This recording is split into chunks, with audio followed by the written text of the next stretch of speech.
Bonsoir et bienvenue à tous. C'est donc officiel, le mineur qui a commis une agression antisémite à Marseille va être mis en examen pour tentative d'assassinat terroriste.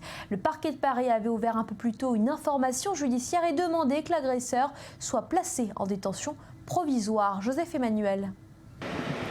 Il a déclaré aux enquêteurs avoir honte de ne pas avoir réussi à tuer l'enseignant qu'il a agressé à la machette. Le parquet de Paris a ouvert une information judiciaire.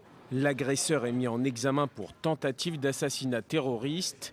Il est actuellement placé en détention provisoire. L'adolescent terroriste était jusqu'alors inconnu des services de renseignement. C'est par Internet qu'il se serait radicalisé. Il a dit à ses enquêteurs s'intéresser aux tests djihadistes depuis plus d'1 an. Seulement quelques blessures au dos et aux mains. Le jeune enseignant sait qu'il a échappé au pire. Une lame de 50 cm de long, c'était une agression pour tuer. La victime se remet doucement. C'est grâce à Dany que les policiers ont pu interpeller l'agresseur. Je me trouvais de la station-service juste en face avec mon scooter. J'allais partir. Quand j'ai entendu donc les cris de M. Amselem, je suis son nom après. Et j'entendais « Pourquoi vous faites ça? Vous allez me tuer ». Bon, quand j'ai vu l'agresseur avec des grands coups de machette, j'ai vite compris de quoi il s'agissait. Donc en un instant, on ne réfléchit pas trop. Je me suis dit, il faut faire quelque chose. Donc j'ai traversé la route quand la voiture m'a permis de passer. Et au moment quand je suis arrivé, donc l'agresseur avait perdu sa machette. Et M. Amselem était par terre. Il s'est relevé, il a montré, il a dit Rabbi, il m'a attaqué avec ça, c'est parce que je suis juif, parce que j'avais la kippa. Cette attaque est la 3e attaque antisémite en quelques mois dans la ville de Marseille. Et dans le même temps, des divergences apparaissent au sein de la communauté juive sur l'attitude à adopter face à la menace terroriste, mais pas seulement. Vague de réaction également du côté des politiques. On voit ça avec Léa Berdugo. Une manière de préserver les vies humaines, c'est par ces mots que le président du consistoire israélite de Marseille justifie son appel. Je conseille aux membres de la communauté juive de Marseille, localement, de ne pas porter la kippa dans la rue le temps que les choses s'apaisent. Et très vite après cette annonce, vague de réactions. Joël Mergui, le président du consistoire israélite de Paris, lance l'opération Touche pas à ma kippa. Le président du CRIF, Roger Kuckerman, qualifie lui cette proposition de défaitiste. Il ne doit pas y avoir de couvre-feu sur les couvre-chefs. C'est le message envoyé par les responsables communautaires.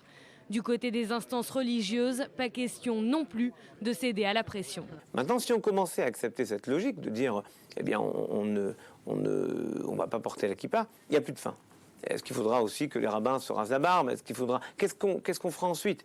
Donc, je crois important de défendre cette idée parce qu'en le faisant, on défend la France, on défend la laïcité, le modèle laïque de la France. Il n'y a aucune polémique, n'y voyez aucune polémique, il y a simplement une prise de position, un cri d'alerte du président du consistoire de Marseille. Les réactions politiques se sont elles aussi enchaînées. La garde des Sceaux réaffirme le droit des Juifs à porter la kippa. Cette république laïque, elle reconnaît la liberté de conscience, elle reconnaît aussi la liberté de croyance et la République garantit l'exercice des cultes.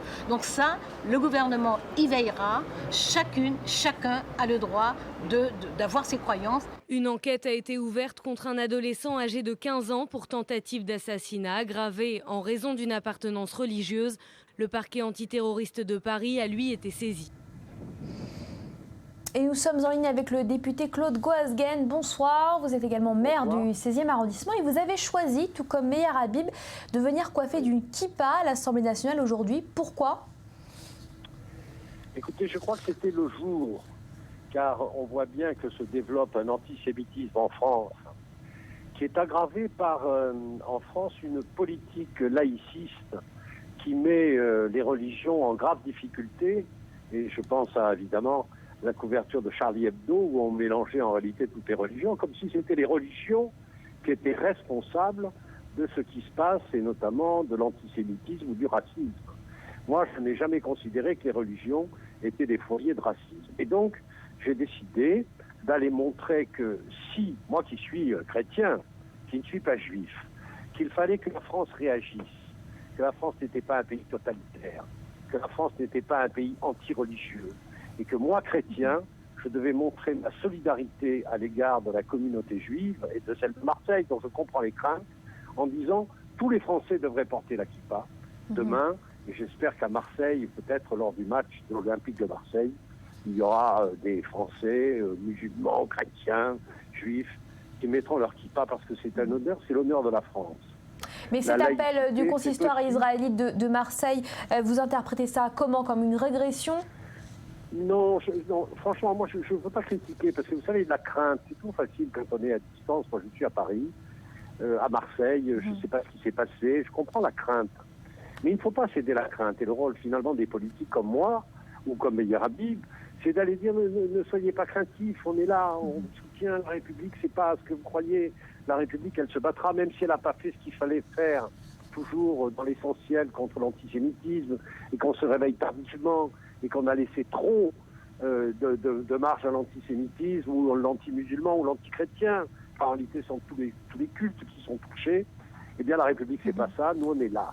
Nous, on est là dans le cercle même, dans le centre de la République, c'est-à-dire à l'Assemblée nationale, pour vous dire, chrétiens, juifs ou musulmans, on se battra pour que la tolérance soit respectée et qu'il n'y ait plus d'agression de ce style. Un symbole de solidarité et donc de laïcité. Merci beaucoup Claude Gosgen d'avoir répondu à nos questions.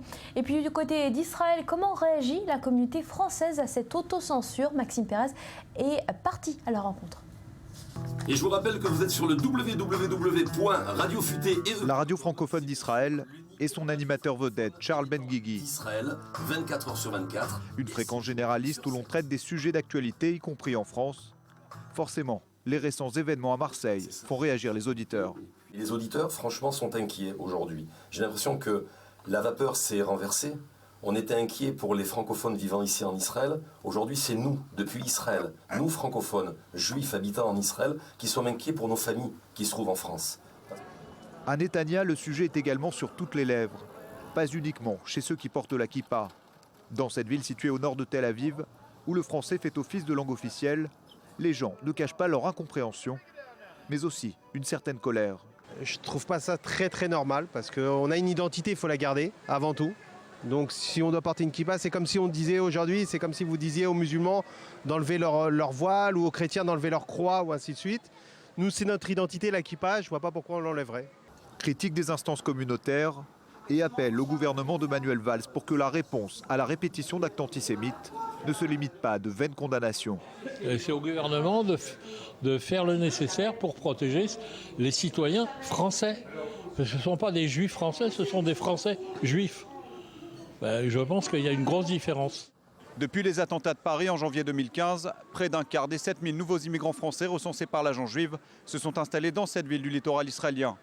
Une tendance qui devrait également se confirmer cette année.